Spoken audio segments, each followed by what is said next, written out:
Hi అండి. ఈరోజు కార్యసిద్ధి Vinayaka group సభ్యులందరం కలిసి గంగా పార్వతి సమేత రామలింగేశ్వర స్వామి ఆలయానికి సారి తీసుకొని వెళ్తున్నామండి. సారి అనగానే ఫస్ట్ అమ్మవారికి చీరతో స్టార్ట్ చేసాము. చీర, స్వామికి పంచెలు, సలిమిడి, ఎండి కొబ్బరి, పసుపు కొమ్ములు, అద్దము, దువ్విన, తర్వాత పసుపు దారము, నల్లపూసలు అన్నీ తెలిసినవన్నీ తీసుకున్నానండి. స్వీట్స్, ఫ్రూట్స్ నేను ఒక్కదాన్నే కాదండి, అందరం కలిసి తీసుకున్నాం. ఫ్రూట్స్, చక్రాలు, లడ్డు, ఒక 5 రకాల స్వీట్స్, 5 రకాల ఫ్రూట్స్ అట్లా తీసుకున్నామండి. అందరం కూర్చొని చక్కగా ప్యాక్ చేసేసామండి. కలిసి ఉంటే కలదు సుఖం అన్నట్టు అందరము కలిసి చేస్తే ఏ పనైనా తేలిగ్గా ఉంటుంది. ఈజీగా ప్యాక్ చేసేసుకున్నామని ఇంకా బయలుదేరుతున్నామండి గుడికి. ఫస్ట్ నేనే బయలుదేరుతున్నాను, తర్వాత సీత వదినండి,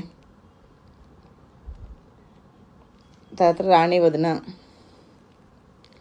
సుశీల వదిన, అందరం తలా ఒకటి తీసుకొని బయలుదేరుతున్నాం. ఒకలా అండి, రాణి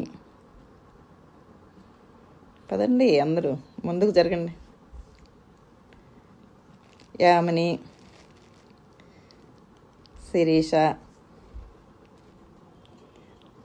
శ్రీదేవి వదిన, హరిత వెళ్ళిపోతుంది, జాన్సక్కకి వెనకమాల సుజాత, పద్మ అండి. ఇంకా అందరం గుడికి బయలుదేరేసాము. ఇది గుడి దగ్గర ఫోటోను. అమ్మవారికి సారి ఇచ్చేసామండి.